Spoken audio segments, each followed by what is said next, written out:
if I do something bad, God's not going to like me. If we were like punished for the sins that we did, technically that's fair. Like God is not only just, but He's also so merciful. You heard it here, folks. Getting your lick back is not justice. Yeah, don't get your lick back. You're gonna be Don't hurt get later. your lick back. You're gonna be hurt later for sure.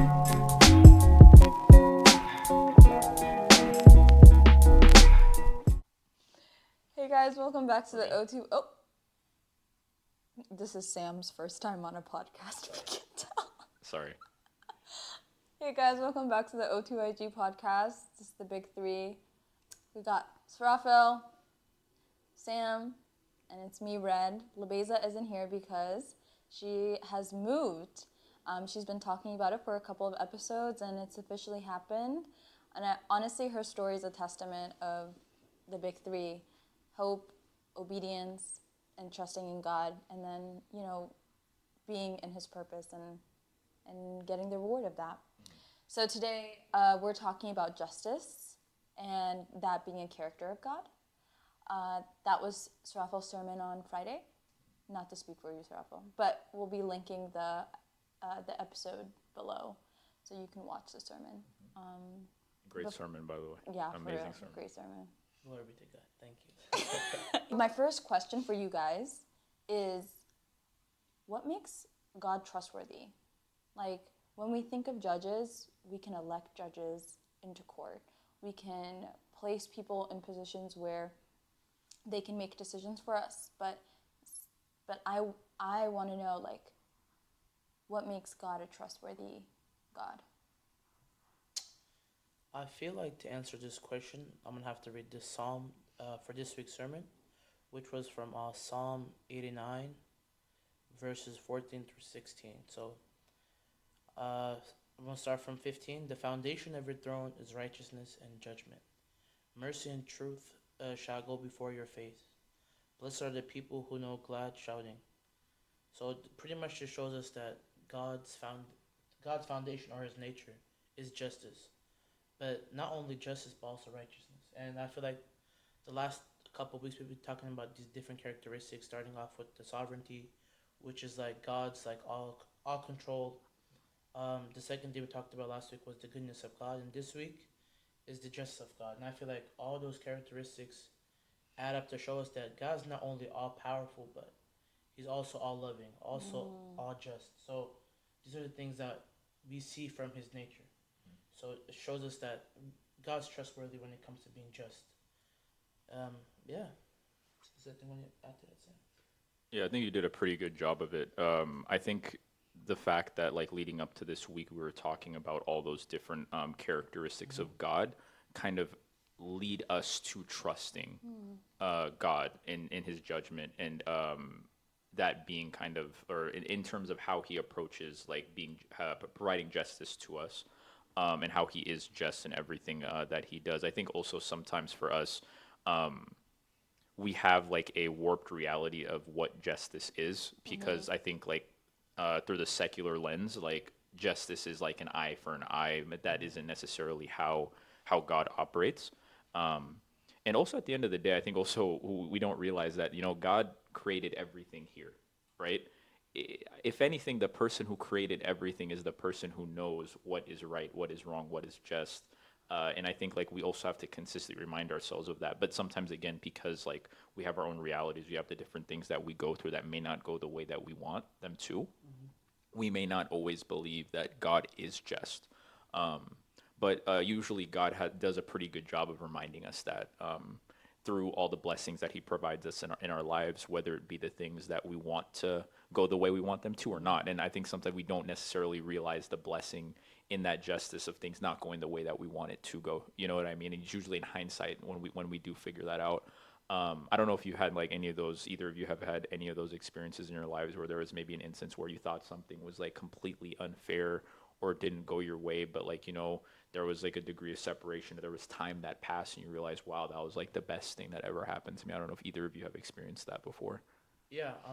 For me, it was like during my whole college application, like when I was applying to colleges after high school, and there was a school that I really wanted to go to, and I got accepted to it, but because of certain circumstances that were happening back home, I was like, I can't go. But I was so mad that I was just like, I'm not going because of like these other circumstances.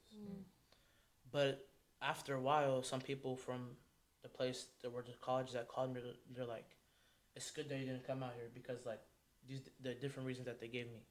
So during that time, like after when I was preparing this sermon, I was like, even during like a bad situation, when God's like I guess justice or like God's plan happens, it shows us that like His will always takes over no matter what. Even if we feel like it's a bad thing for us during the current time, like 2020 hindsight, it's like now like I thank God that I never went to that school because I feel like my life would have changed in so many different ways, or I wouldn't have grown more in like my spiritual life. But at the time, it's like, oh, this is not fair. This is not just. Why do I have to sacrifice my plans so like certain things can happen back in Seattle? But now when you look at it, it's like God is so just, but He knows what's best for us. That's what like we talk like when we talk about justice like in a worldly aspect, it's like the law is the law. There's like nothing, but God knows what's good for us, and He'll provide that for us. And through that, it shows us that how just He is. Yeah, and we're having a conversation about this before we started recording, and I think one thing also I'm starting to realize too is in those situations. I mean, in your case, like you didn't end up going to the school that you wanted to go to, or there have been instances in my life where there was like a job maybe that I wanted to have and I didn't necessarily get it. But I always think that like going back to God's will always kind of playing out. That's always, regardless whether we want to whether we want to believe it or not, God's will always play out. And in those instances where things don't necessarily go our way or like we don't get an opportunity maybe that we wanted, there's also someone else that's on the receiving end of that, right? There is someone else that's going to fill that role or going to get that is going to get that scholarship to go to that school or whatever, right? And that is God's will. You know what I mean? I think we also have to be conscious of that. And going back to the topic of justice, that is just, if that's God's will and it plays out that way, and maybe in this case, I didn't necessarily get what I want, it's still justice, even though it doesn't go the way that I want. And there's someone else that's receiving that blessing and that's getting that opportunity, which, going back to God's will is going to play out regardless if we want to believe it or not. So we always have to remember that. And also be happy for situations playing out the way that they do, and use that as an opportunity to grow closer to Christ and pray and understand what God is trying to teach us through that. I think that's also something that gets lost with like a lot of like the negative emotions that come with those things. But it's always good to kind of take time afterwards. Obviously not bad to experience or like feel those emotions and whatnot. So we're human, right, at the end of the day. But we also have to try to remember that there's a reason this is happening. And always try to learn and talk with God and try to understand that, and always know that there's a better opportunity that God wants for you is going to come. Yeah. And I think another thing to add to the character of God as to why He's a trustworthy judge is the fact that, like, where's that verse? It says, wait, I'm trying to find the verse. While you're looking for it, it's like I can like understand like God's justice is not like doesn't change. It's always constant. Same with like the goodness of God, like the love of God. It's like when we think about love and stuff, like justice is like subjected to what we feel is right or wrong. But God's is like always constant because His throne, His foundation, His nature is based on that. It doesn't change based off emotions or like serving somebody else's like agenda. I was just gonna say agenda, yeah. But God's always the same. He doesn't change because that's His true nature. Yeah. Hebrews 13:8. Jesus Christ is the same yesterday, today, and forever. So his justice is eternal, unchanging, and this reflects like His very steadfast nature. We can trust somebody who is like that. Even consider like the type of people that you do trust. When you trust them because they always show up for you, or they're the same person with you as they are with other people, which is Raphael, something that you mentioned last week. And it's like, but Christ is like that. That's why He's considered the rock, the cornerstone of our religion, because He is unchanging, basically. You can trust Him because He's not going to switch up on you. Yeah. Totally agree. Yeah. And like something that I was mentioning before is the way that we perceive God, for me personally, has been, or when I was younger, influenced by who I saw first as the person who rules over my life, which is parents, right? But parents are humans. And so, as an adult, like in my 20s, I've come to forgive them. But I think when I was younger, I didn't trust them to be good judges. And I kind of projected that onto God. And I noticed that, like, I also do that with relationships, whether friendships or romantically. Like, I'll project whatever way that I was burned beforehand onto the next person without giving them a chance. But, like, with God, doesn't want me to do that because he is not like that. I don't know if you guys have ever had any experiences where, like, you had to learn about God's justice differently from, like, how you had known him. I guess like for me, like one of the biggest things like throughout the series like is trying to understand like nobody's perfect, but we can't understand God through like our mindsets. It's like we gotta at least be able to be like, okay, there's somebody that's bigger than me that has a diverse or like more like deeper understanding than the things I can see or like I can understand. So I feel like when it comes to life, it's like you said, when you go through certain like things or trials, we tend to just be like, okay, this is like, why would God do this to me? Or like, why is this happening? And we try to just like put everything on God. And one of the stories from the Bible that shows us this is like when after Adam and Eve sinned, even like that was like one of the like biggest things that happened to them. Even during Us too. to us, to mankind, to mankind. But even during that time, when they were ashamed, when they were crying, they wanted to be away from God. But in the Bible, it tells us that God provided them with what? Those bushes to cover themselves. So even like you said, when we're going through like stuff we can't even understand and we're just like battling against God, which we're going to lose obviously, even during those times, He provides different things for us that will help us during those difficult times. I feel like in my personal life, Abigail's. okay, Abigail's, but like your friends or etc. like school, work, whatever. I feel like He'll put those things out for us, but we just have to go looking for them. But we will never be able to see the justice unless we get out of our own mindsets. My personal life, that's what I've seen. I don't know about you, Sam. Yeah, I think going back to what Red was saying about how the figures that make decisions in our lives are the ones that kind of, in a way, kind of develop our own image of God. I think that was something that that's really true over, like, especially early on in my relationship with Christ. Like my parents, they were very like, I love them, by the way. Hi, mom. Hi, dad. I We love you. love our parents. Yeah, I love you both. But like they were relatively like strict with me growing up. In hindsight, I'm glad that they were, as but that's a whole nother conversation.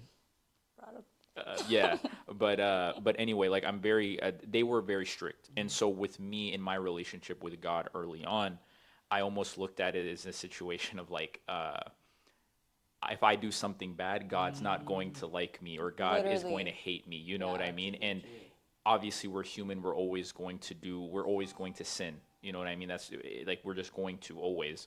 And in those instances, I actually saw, as I grew older and I became more conscious of this, I actually began to, like, I feel like, distance myself from God because of the fact I was like, wow, like I almost I kind of took that relationship I have with my parents, right? Like, so if I go to my mom, if I go to my dad and I tell them, hey, like I did this and it was wrong, they're obviously going to be upset at me. They're not going to want to talk to me, right? And I kind of replace that with God almost.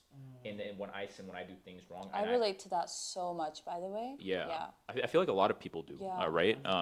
And so I think like that's something that's really, really interesting. But over time, you learn these things, and you understand that isn't necessarily how God works. God is just, right? But his like I said, his definition of justice is a lot different than ours, and he gives us countless opportunities to come back to him, whether it be through, confession is probably the biggest one, through communion. These are all opportunities to kind of grow from those kind of things that you've done in the past, confess them to Christ, ask God, plead with Him to kind of help you overcome these challenges, things that are causing distance between you and Him, Yeah. and then through communion, becoming one with Him. And that's, I think, for me in my life, I've been very, very blessed to kind of make that journey, and I continue obviously to grow in that area of my life. But that's, I think, once I started that journey of continuously confessing, and after taking communion, that's really kind of helped me change my perception as to what justice really is, versus how I saw it when I was younger. When we talk about justice, we just say justice, but like we should put like a hyphen, like justice, like slash love, Yeah. because like Yes. when we talked about like the goodness of God, and like I guess we talked about it during the sermon, was like the goodness of God is like we're Him always working for our perfection, but for His glory. And I feel like that also fits in with justice, like you said. It's like He's always going to give us the space to grow, the space to, I guess, like develop a relationship with Him. But it might not be the way that we understand it, or like Right. you talked about how like the way you viewed your relationship or with God based on like your upbringing. And I feel like that's most of us. We go through those things, but as we get older, it's like okay, we have to. I guess this whole series is about giving God that space to like allow God to come in our lives. But if we're able to see the justice, not as just justice, but also like someone that truly cares about us, Yeah. I feel like we'll make the whole process like of easier trusting Him and building a foundation that we can trust on. And also, like, it's really easy sometimes to forget like how God has been just in our lives. You know, it's very easy to forget all the time, specifically the instances in which we were happy or it went the way maybe we wanted it to go. Because usually, like, usually it's when we're down that we kind of go to Christ, not when we're up. You're kind of caught in the euphoria of everything going your way, whatever joy comes with that. But it's always good to us to reflect sometimes and understand that like God has helped you, each and every one of us in different ways in the past, and use that as a means to kind of center yourself with whatever you're experiencing, whether it be good or bad, and understand that God is working and He is just, regardless of how the current situation or circumstance you're dealing with is making you feel. God is just, and it'll always be that way, and we just need to trust Him. Yeah. I think there's a mercy is one of the most profound aspects of His character. And in James 2:13 it says, because judgment without mercy will be shown to anyone who has not been merciful, mercy triumphs over judgment. So I think when we think about Him being a judge, we also kind of connect the judgment, like the action part,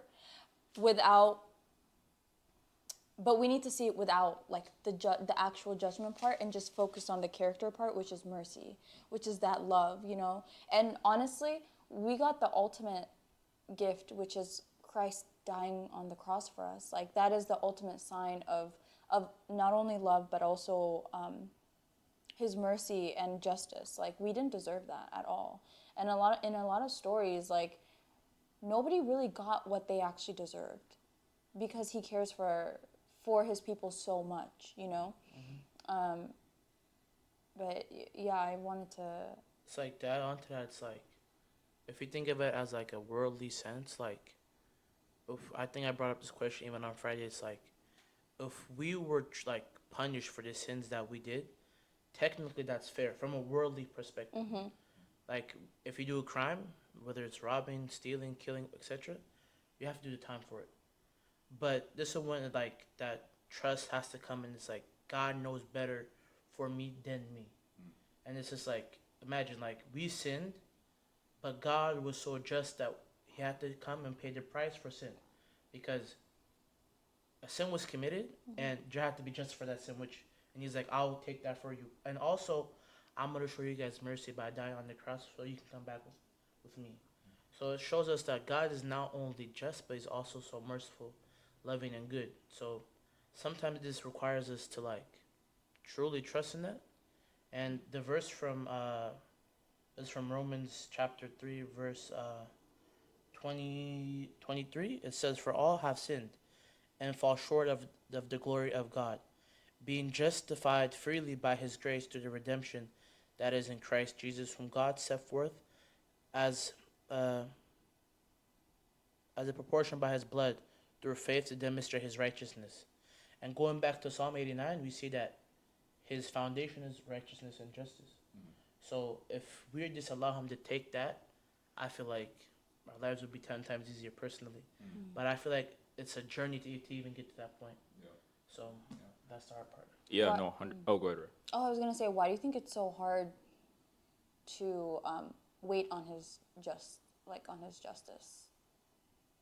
I feel like we're just in a time where instant gratification, like social media, we can buy everything on our phones, we can book everything on our phones. And it's just like we're so used to just like consistent, like getting everything now. I feel like which kind of messes up our relationship with Christ because like we just want everything to like happen right away. And I feel On like our time. on our time. And this is like we see like a lot of my friends and me examples like we only see, like you kind of mentioned, we only see the goodness of God like when it's up, when we're happy, when we're going on vacations, etc.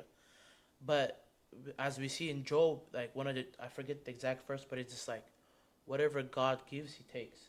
And then when those bad times happen, it's just like, oh dang, like you start freaking out because like you're always so used to having everything. Yeah. So I feel like this like instant gratification, I guess, kind of hurts me personally, and a lot of us understanding this timing or justice of God. What was the question, Red? You say it one more time.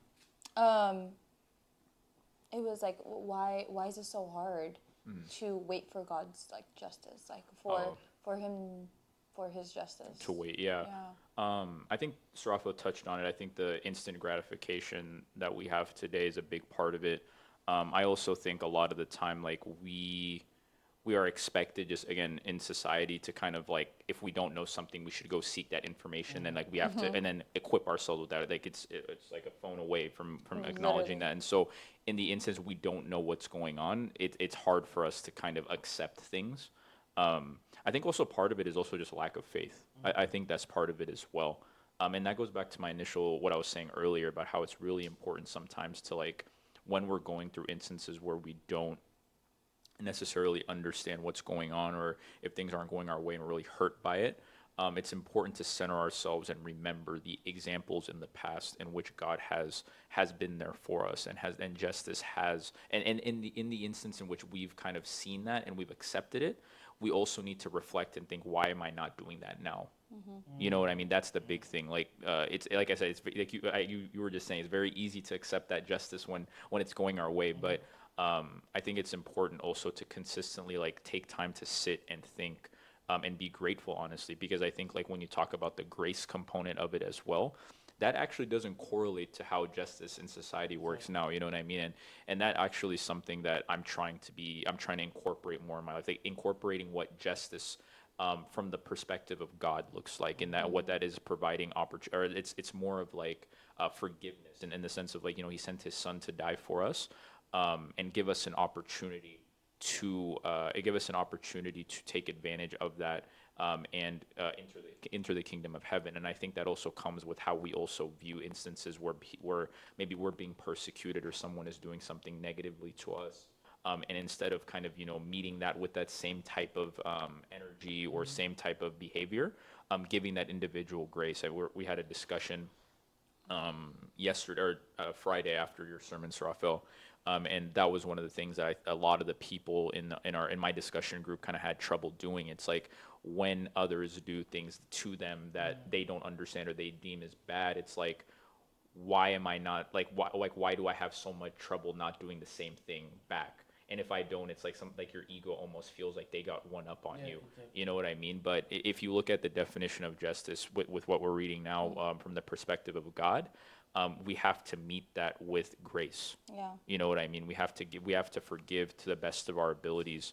And at the end of the day, that's, I think, will really kind of help us get a good grasp of understanding what justice looks like by actually incorporating it in our day-to-day lives and trying to emulate God or in Christ as much as possible through these Psalms that we're reading now. Romans 12:19 says, "Do not take revenge, my dear friends, but leave room for God's wrath. For it is written, 'It is mine to avenge; I will repay,' says the Lord." I think it's so easy, like, something that you're talking about, like instant gratification, but like even outside of our cultural and societal things that influence us and how we take justice into our own hands, we also take justice by anger, like by like things that are vices, that are the negative aspects of our nature, where we want to take control of situations because we think we know like what the right form of justice should be onto whatever situation it is. And yeah, there's been a couple times where like, you know, like friendships, things like that, when I feel like I've been done badly, like I want to retaliate so badly, and sometimes I do, you know, and sometimes my first instinct is to be angry or to like go ghost or whatever it is. Like it's not really, it's not a really good way of judgment because it's not coming from love. Versus Christ, like the way that God offers us judgment is through his love and through mercy. And there's a lot of patience. It's like the complete opposite of how, for example, I would immediately want to respond to something that's done against me. And the crazy thing is we do things against God like every single day, like every breath. I'm pretty sure throughout this recording itself, like I've done something wrong. I don't know what, but like, you know, and even during liturgy, we say, some like, not according to our works, but according to your mercy, because it honestly, like, we're just very lucky to have a God that thinks for. Yeah, it's like I kind of agree. Like when you talked about vices, it's like, oh, this happened to me in my life, so I'm gonna do this to like counteract that thing that happened to me. And I feel like we all have times in our lives where it's like what we think is justice like does us more harm in our lives than like actually be like, okay, God, like I'm going through like a difficult situation or whatever. I need you to show me your justice, show me your mercy, show me how to get out of this situation. But instead, I feel like we all just like do the opposite because our understanding is always just like, I know what's best for me. And that goes back to what you said about like it might be our upbringing or how we live our lives day to day or how we base everything on the worldly view rather than understanding like God's like view of things.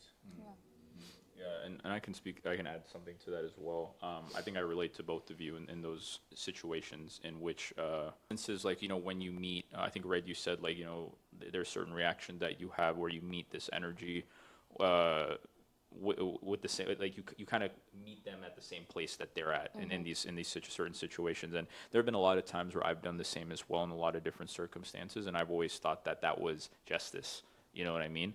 But then it's interesting because I would always say someone says something to me negatively and I respond negatively, right? I'll like on my way home, like I'll be like maybe 2-3 hours removed from that. I'll just feel absolutely terrible. Me too. I'll like feel terrible, and I'm just Yeah. because in my head in that moment, I'm just like, yo, yeah, I got Yeah, it. I ate it up. Like I got I him. Like, cooked. yeah, like that comeback, that joke that I made, whatever. Like, and then and everybody's perspective, I'm in my head, I'm like, oh, everybody thinks that too, you know. So I like, and I feel like confident. I feel happy with how I handled that situation. But when I kind of take and I separate myself from the situation, and I kind of really think, I replay what happened in my head, I'm like, that was actually terrible, like what I did. You know what I mean? And that sense of like that initial emotion I was telling you about how I got him or whatever, like that goes away. That goes completely, and then you feel terrible, you feel bad, and I think that just goes to show like, you know, we're created in God's image, and instances in which we try to implement like in the secular view of jest or get back or whatever you want to, getting even or whatever, it doesn't sit right with us because that's not what true justice is. You know what I mean? And I think I've experienced that over time. And in the moment, I never understood why I felt that way. Like, it didn't make sense to me. Like, a couple hours later, I felt completely different than in the heat of the moment why I felt that way, right? But I think, like, you know, going back to this series and how you're talking about what justice is truly like, it's kind of showing me, like, that's why it never sat well with me, because that isn't justice. Right. You heard it here, folks. Getting your lick back is not justice. Yeah, don't get your lick back. Don't get your lick back. You're gonna be hurt later for sure. And just like add on to, it's like because we're all of us are created in the image of God. We have these gifts. We have these things that God has given us, but we always choose not to tap into those gifts, whether it's justice, love, goodness, etc. So I feel like every time we don't tap into those things and we do the opposite of those things, it's like that's when the drama comes to our lives. Oh. Like you said, like why like after you like you at the moment when you give it like you get your lick back, it's like this feels good. But when you go home to like deep down there's something new that's like damn, I shouldn't have done this. Yeah. And that comes like that shows us that there's something bigger than us always behind us that shows us like these things are wrong. So I feel It's like not in our nature. Exact- If we're like Christ exactly. and made to be perfect, it's not in his nature to, you don't, get his lick back. Exactly. This concludes our podcast about the justice of God. And so for this week's challenge, I challenge everybody to really sit down and see what justice of God looks like. And I pray that we're able to kind of go deeper into that and see how the justice of God plays out in our lives. And the challenge is, like Sam said, if we're going through like a difficult time or going through a difficult time with other people, I just want us to take the time and see like what would God do in this situation. And like we discussed today, like justice is not only like having judgment, but also having that mercy. So I just want everybody to go out there and just try to see justice from God's perspective and not our own. And see y'all next week in part 5. We're out. Peace. Bye. Peace. So this concludes our. So this concludes our sermon. This